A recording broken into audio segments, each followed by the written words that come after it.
వెంకటేశ్వర స్వామి సప్త శనివారాల వ్రతం స్టార్ట్ చేసి మూడో వారం ఇది. ఈ సప్త శనివారాల వ్రతం గురించి చాలామందికి చాలా డౌట్సే ఉండుంటాయి. ఎలా చేయాలని చెప్పి చాలామంది డౌట్ పడుతూ ఉంటారు.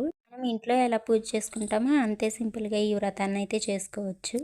ఈ సప్త శనివార వ్రతం ఎలా చేయాలనే ఫుల్ వీడియోస్ మన ఛానల్లో అయితే ఉన్నాయి, ఒకసారి విజిట్ చేయండి.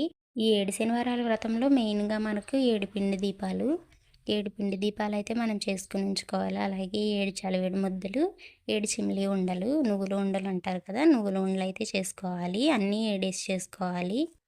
అలాగే వడపప్పు, బెల్లం, పానకం.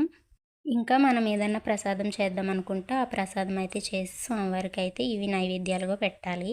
అలాగే స్వామివారికి తులసి మాల అయితే వేయాలి. పూజలో మెయిన్గా ఉండాల్సినవి అవి.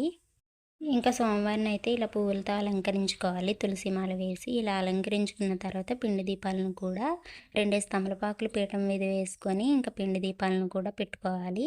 మనకి పూజా స్టోర్స్లో ఎర్రవత్తులు దొరుకుతాయండి. ఆ ఎర్రవత్తులు అయితే యూజ్ చేయాలి ఈ దీపాల్లోకి, పిండి దీపాల్లోకి. మనం పిండి దీపాల్లోకి నువ్వుల నూనె కానీ ఆవు నెయ్యి కానీ వాడచ్చు. ఇలా పీఠం వేసుకున్నప్పుడు ఎరుపు రంగు లేదా పసుపు రంగు వస్త్రాన్ని అయితే పీఠం మీద వేసి మనం బియ్యం 3 గుప్పెళ్ళు పోసి స్వామివారిని అయితే ప్రతిష్ఠించాలి.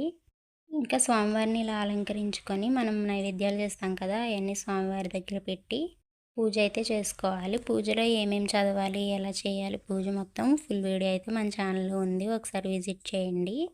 నేనైతే స్వామివారిని ఇలా అలంకరించుకొని నైవేద్యాలన్నీ స్వామివారికి పెట్టి పూజ అయితే చేసుకున్నాను. వీడియో నచ్చితే లైక్, షేర్ అండ్ సబ్స్క్రైబ్ చేయండి. కామెంట్ సెక్షన్లో ఓం వెంకటేశాయ నమః అని కామెంట్ చేయండి. Thanks for watching.